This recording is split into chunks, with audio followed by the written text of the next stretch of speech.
Deputy సీఎంగా పవన్ కళ్యాణ్ గారు గెలవక ముందు పవన్ కళ్యాణ్ గారు ఎలా ఉన్నారు, గెలిచిన తర్వాత పవన్ కళ్యాణ్ గారు ఎలా ఉన్నారు, ఆయన పనితీరు ఎలా ఉంది ఈ 2 నెలల 60 రోజుల్లో? అసలు గెలవకపోతే ఆయన పనేదో ఆయన చేసుకునేవాడు. రోజా గారు అసెంబ్లీ గేట్ కూడా తాకనే ఉన్నారు.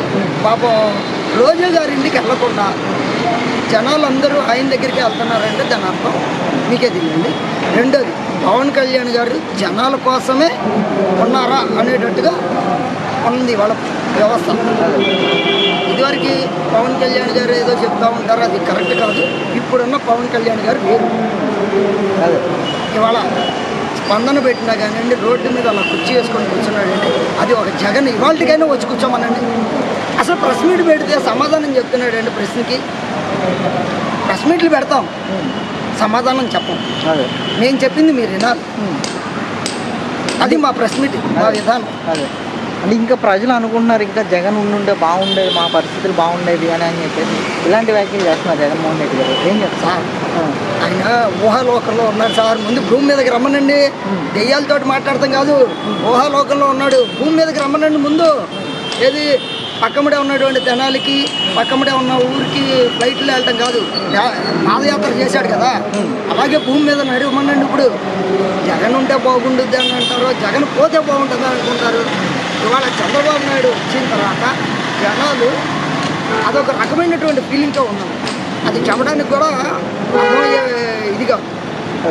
మరి జగన్ పోయాడనే ఆనందం ఎంత ఉందో అనేది చాలామంది తెలియదు.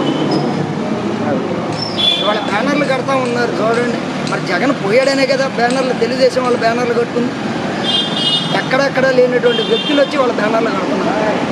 అదే జగన్ అయితే బలవంతం చేసి కట్టిస్తారు. కొడతారండి దళితులు.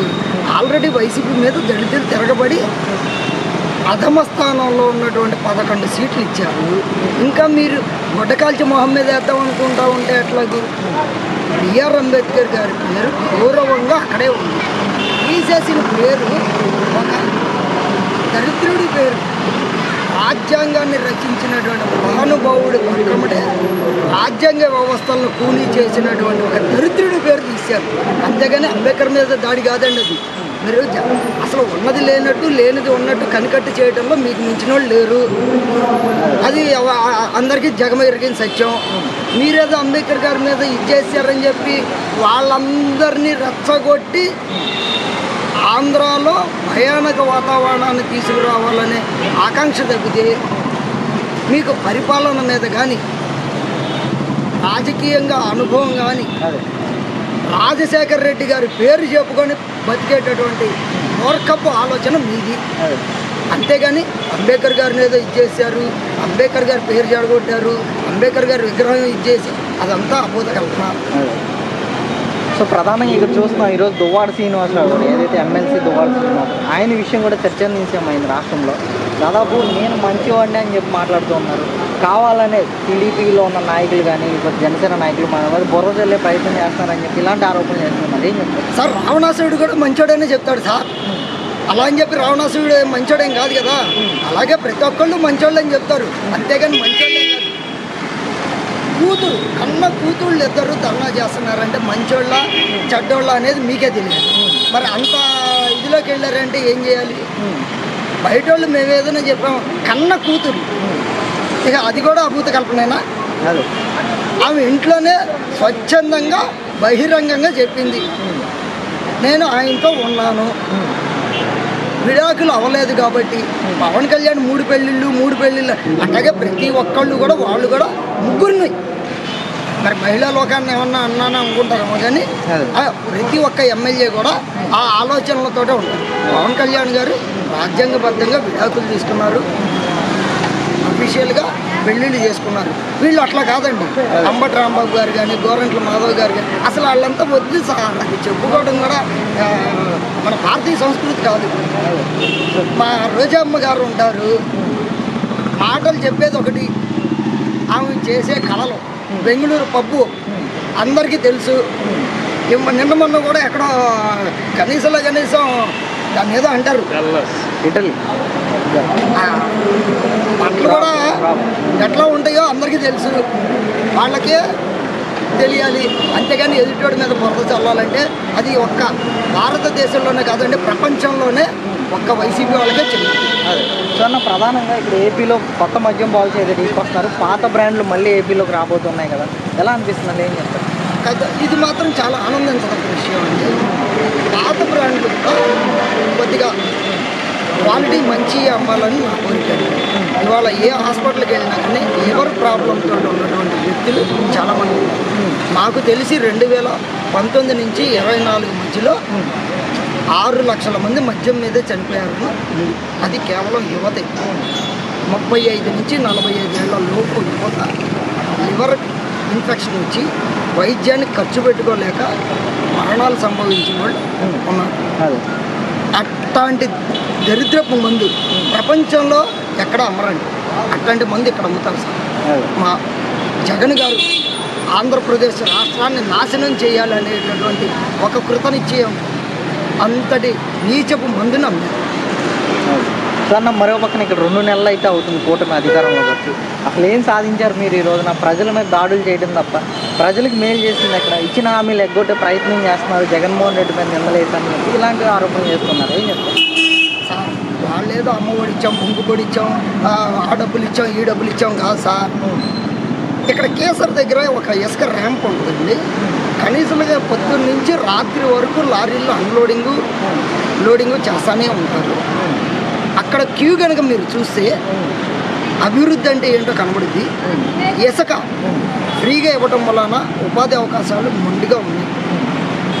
మీరేంటో చెప్తారు ఏంటంటే 2 నెలలకు అయ్యింది, ఏదో చేసాం ఏదో చేయలేదు అనేది కరెక్ట్ కాదు. ఇంకా గోల్డ్ చేయాల్సినవి ఉన్నాయి. బాబు గారు అన్నీ చేస్తారు. ఈసారి వైసీపీ కనబడకుండా చేయడమే ఈ తెలుగుదేశం యొక్క లక్ష్యం. అభిమానంతో గెలుస్తాం, అరాచకంతో కాదు. మీరు గెలిచేది అరాచకంతో, మేము గెలిచేది అభిమానంతో. ఇవాళ ఏ నియోజకవర్గానికన్నా వెళ్ళండి, స్పందన పెడితే భూ కబ్జాల గురించి కనీసంలో ఒక ఎమ్మెల్యే గురించి 100 పైన వస్తాయి. భూ కబ్జాలు, కేవలం భూ కబ్జాలు. మేమెందుకు ఓడిపోయాం, అసలు మీరెందుకు ఓడిపోయారు కాదండి, మీ ఎమ్మెల్యేలు చేసినటువంటి భూ కబ్జాలు, దోపిడీలు, మర్డర్లు అట్లాంటివి చూడండి చాలు. మీరు ఎందుకు ఓడిపోయారు అనే సమీక్ష కూడా అవసరం లేదు. ఓ ఎమ్మెల్యేని పిలిచి అరే నువ్వేం చేసావురా అని నన్ను అడగండి. మా పేరు నాని గారు ఉన్నారు, 2000 కోట్ల పైన ఉన్నాయి ఆయన భూ కబ్జాలు. కానీ మీకు గనుల శాఖ కింద భూలక్ష్మి శ్రీలక్ష్మి గారు ఎవరో ఒకళ్ళు ఉన్నారు, వాళ్ళ నాన్నగారి పేరుతో పెట్టేసింది. అంటే ఐఏఎస్లుగా వాళ్ళు ఎంత అవమానించదగ్గ విషయం అంటే అంత అవమానం. సో అన్న మరో పక్కన ఏంటంటే సచివాలయ వ్యవస్థలన్నీ కూడా మారుస్తూ ఉన్నారు ఈరోజు చంద్రబాబు నాయుడు గారు. క్లస్టర్ వ్యవస్థ తీసుకురాబోతున్నారు కదా, ఎలా అనిపిస్తున్నారు? ఇప్పుడు ఉన్నటువంటి సచివాలయ వ్యవస్థ మీద కూడా జనాలకు చాలామంది నమ్మకం లేదు. ఈ ఆధార్ కార్డులు తీసుకున్నారు, బ్యాంక్ అకౌంట్లు తీసుకున్నారు, అసలు ఏమేం జరుగుతుందో అనేది కూడా జనాలకు అర్థం కావాలి. పవన్ కళ్యాణ్ గారు 30,000 మంది హ్యూమన్ ట్రాఫింగ్ అయిందంటే అది ఊరికనే అనలేదండి, ఇట్లాంటి వాటి మూలంగానే అన్నారు. పటిష్టమైనటువంటి వ్యవస్థ రావాలి, జనాలకి భద్రత కల్పించాలి, జనాలు భయపడేటట్టుగా కాకుండా భద్రత కల్పించేటట్టుగా పరిపాలన. వాలంటీర్లు ఉన్నారు, ఇళ్లలో గుండెల్లో రైలు పరిగెత్తింది. ఇవాళ మీకు 2 నెలలు సచివాలయ ఉద్యోగులు ఇళ్ళకి తీసుకెళ్ళి పింఛన్ డబ్బులు ఇచ్చారు. ఎక్కడన్నా సమస్య ఇచ్చారు. అనుభవజ్ఞుడికి అనుభవం రాయిచ్చి అనుకున్నటువంటి తేడా అది. మీరు 250 రూపాయలు గడిపి పెంచుకుంటూ పోయి 3000 చేయడానికి 5 ఏళ్ళు పట్టింది. మా బాబు గారు 1000 రూపాయలు ఒక నెలలో చేశారు. అది అభివృద్ధి గారు అయ్యి చేయటువంటి రేపు పొద్దున 15వ తారీఖు అన్నా క్యాంటీన్లు వస్తాయి. రెండోది ఫ్రీ బస్ కూడా ఉంది. పంతుళ్ళకు కూడా ధూపదీప నైవేద్యాలకు కూడా 6,000 కోళ్ళకి ఏర్పాట్లు చేయడం జరిగింది. ఇంకా చాలా ఉన్నాయి, చెప్పుకుంటా పోతే 3 రోజులు పడుతుంది చంద్రబాబు నాయుడు గారు చేసిన విధానాలు కానీ పనులు కానీ.